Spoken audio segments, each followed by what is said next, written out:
Praise the lord. మీ అందరికీ దేవుడి నామమున వందనాలు. అందరు బాగున్నారా? ఈరోజు దేవుని యొక్క వాగ్దానాన్ని వినడానికి సిద్ధపాటు కలిగి ఉన్నావా? అయితే దేవుడు నేరుగా నీతో మాట్లాడుతూ ఉన్నాడు. కీర్తన గ్రంథం 54వ అధ్యాయం 5వ వచనాన్ని మనం ధ్యానించగలిగితే అక్కడ రాస్తూ ఉన్నమాట, నా శత్రువులు చేయు కీడు ఆయన వారి మీదకి రప్పించును.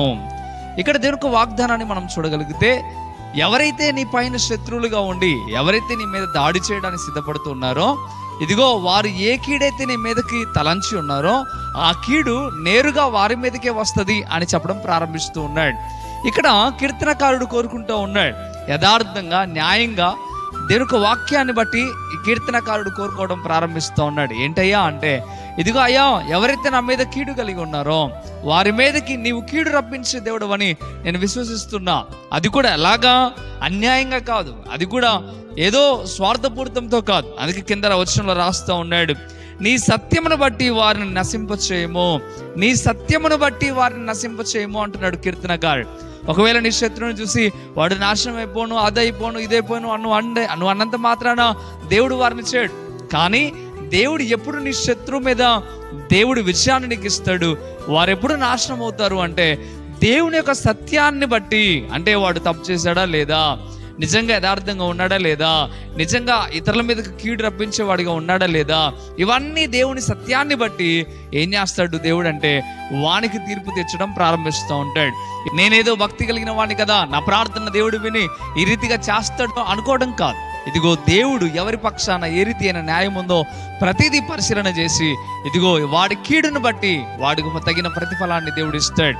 ఈరోజు ఒక మాట మిమ్మల్ని నేరుగా అడుగుతూ ఉన్నాను, ఒకవేళ అన్యాయముగా అక్రమంగా నీ మీద కీడు చేయాలని నీ శత్రువులు లేస్తే నువ్వు భయపడాల్సిన అవసరం లే. ఎందుకయ్యా అంటే దేవుడు నీ పక్షమున ఉండి ఆయన సత్యవంతుడు గనక ఎవరికి ఎలాంటి స్థితిలో దేవుడు వారి పట్ల కార్యము చేయాలో, అనగా వారికి కీడు చేయాలో మేలు చేయాలో దేవుడికి తెలుసు కనుక నువ్వు దేవునికి అప్పచెప్పు, దేవుడి గొప్ప కార్యం చేస్తాడు. ప్రేమ బిడ్డలారా, ఈ యొక్క ఉదయకాల సమయంలో దేవుడు నీతో మాట్లాడుతున్నాడు. అందుకే ఈరోజు ఆలోచించు, అర్థం చేసుకో.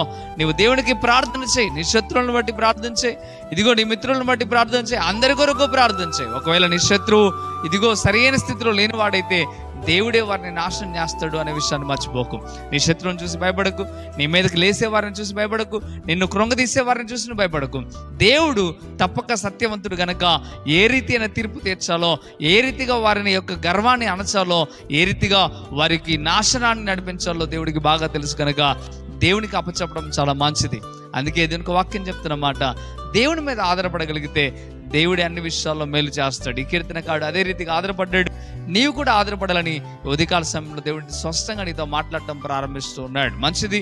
ఈ మాటలు వింటున్న నీ జీవితంలో దేవుడు ఈ యొక్క మాటలు నెరవేర్పు చేయాలని ఆశపడుతూ ఉన్నాడు. ప్రార్థన చేద్దామా? ప్రార్థన. పరిశుద్ధుడా, గొప్ప దేవుడా, మీకు లెక్కలేని స్తోత్రం నైనా. ఈ ఉదయకాల సమయంలో స్పష్టముగా నీ బిడ్డలతో మీరు మాట్లాడారు. నీ మాటలు నైనా ఎంతో విలువైనవి. అవునైనా శత్రువులనైనా అన్యాయముగా లేసి వారిని ఇబ్బంది పెడుతూ ఉన్నారేమో ప్రభువా, మీరు స్పష్టంగా చెప్తా ఉన్నారు, ఇదిగో మీ సత్యాన్ని బట్టి వానికి ఎలాంటి తీర్పు తీర్చాలో, నాశనానికి నడపాలో, మేలుకు నడపాలో మీరు చేస్తానని చెప్పడం ప్రారంభిస్తూ ఉన్నారు. ప్రభువా, అదే రీతిగానైనా నిబిడలనైనా ఎంతో మంది శత్రువుని చూసి భయపడుతూ ఉన్నారేమో, అయ్యా ఇబ్బందుల పరిస్థితులకు వెళ్ళిపోతూ ఉన్నారేమో. అందుకే ఉదయకాల సమయంలో స్పష్టంగా మీరు మాట్లాడారు. అందుని బట్టి వేలాది స్తోత్రం. కృప చేత నింపండి, బలము చేత నింపండి, ఆత్మ చేత నింపండి. ఇంకా మీ మీద ఆధారపడి ముందుకు కొనసాగడానికి సహాయం దయచేయండి. ఓ ఉన్నతమైన స్థితికి మీరు మార్చమని, అయ్యా మీ ఆత్మ చేత ప్రతి బిడ్డలను నడిపించమని, ఈ మాటలు తప్పక మీ బిడ్డలందరి జీవితాల్లో నెరవేర్పు కలుగుచ్చేయమని యేసు నామములో మీకు బతిమలాడి పెట్టుకుంటున్నాము తండ్రి. ఆమేన్, ఆమేన్.